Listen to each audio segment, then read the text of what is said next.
Hey guys, welcome back to a brand new video, and before I get started, I'm just going to say that I was actually not planning on making this video, mostly because I didn't care enough about this election to talk about it, so you're getting an extra upload, so hope you're having a good morning, Wednesday morning. Okay, and by the way, it's Tuesday night, and I should probably be starting to go to bed, but whatever. We've got a special election that we need to talk about, and taking a look at this special election, just for some background, I don't know why I started off on Twitter, I should go to the New York Times page. This was a district that, for those of you who don't know, who didn't watch my analysis video and preview, which you should, by the way, I think it's a pretty good video for my standards. I hope you enjoyed it. But essentially, this was a district that this was a Democratic district held by Democrat, of course, Deb Haaland. I don't know why I forgot her name for a second, and she was appointed to the Biden cabinet. So there's a special election happening in the New York Times has called it for the Democrat. Basically, all the votes are in, maybe like 97, 98% in. So these results are pretty much final. They're basically all done. The race has been called. Yeah. So, few things to take a look at. The margin we'll talk about in a second, but Deb Haaland won re-election here in 2020 by 16%. She ran behind Joe Biden in the district. Joe Biden carried the district by 23, and it mostly consists of Bernalillo County, which is where Albuquerque is, so it's a pretty blue-leaning district.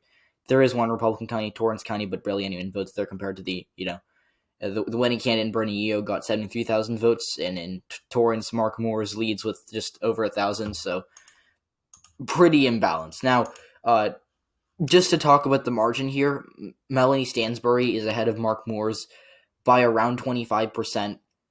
The lead's going to shrink a little bit. I bet she's going to win by 23 or 24, which is basically going to be the margin that Joe Biden won by.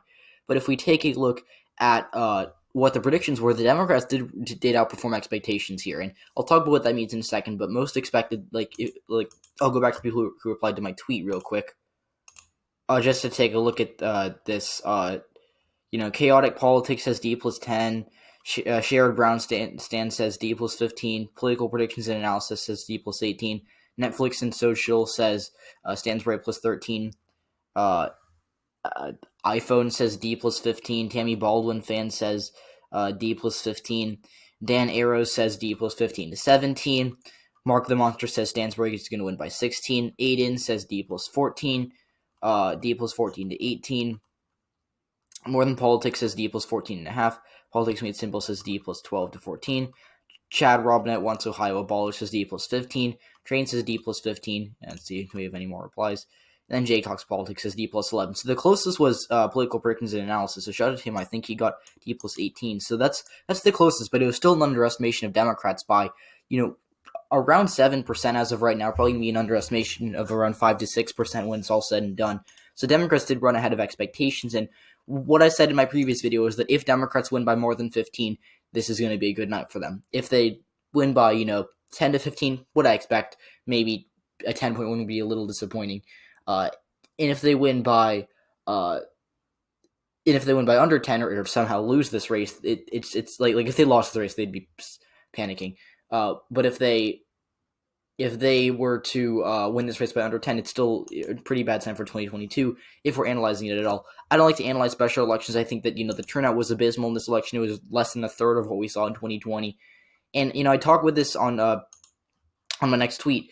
If we take a look at my most recent tweet, I tweeted this at 9:15 p.m., which was not too long ago.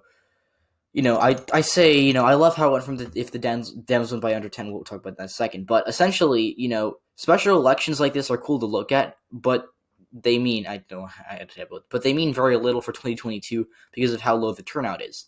We also have to remember that the GOP will be more divided on Senate candidates than a random congressional candidate because they'll know enough about the Senate candidate to label them as a moderate or a Trumpist. Be wary of wish casters and doomers on both sides. Republicans overperform in Texas, and Democrats are on track to win big in New Mexico. In my book, nothing has changed for 2022. And I want to touch on this a little more. I think this is an under-discussed topic on Twitter and on YouTube.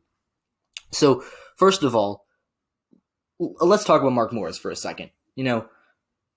Was he a Trump Republican or a suburban Republican? Even as a guy who is terminally online and who spends his time researching these candidates down, to Ballotpedia or to whatever, I can guarantee you that most people aren't going on the internet and Googling the policy positions of Mark Moore or trying to label him as a Trumpian or a moderate Republican because they don't know that much about him. I can't label him as a suburban Republican or a Trumpian Republican, to be completely honest with you. So, when we see this going on, it's unlikely that, in the random special election, Republicans are going to be like, I'm going to boycott this because I don't like the congressional candidate that I know absolutely nothing about. It just doesn't happen. So if they know about the election, they're probably going to turn out and vote for him, even though they don't know too much about him. Now compare that to a Senate candidate like earlier this year. In Georgia, we saw a lot of Republicans boycott the Georgia runoffs for a couple of reasons. One of which was because Kelly Loeffler and David Perdue were labeled as rhinos and Republicans who were not going to really be or support the quote America First agenda that Trump had supported during his time in office, and they thought that they weren't going to vote with the Republican Party when they wanted them to. They weren't populist enough. That kind of thing, and that cost the GOP the Senate at the end of the day.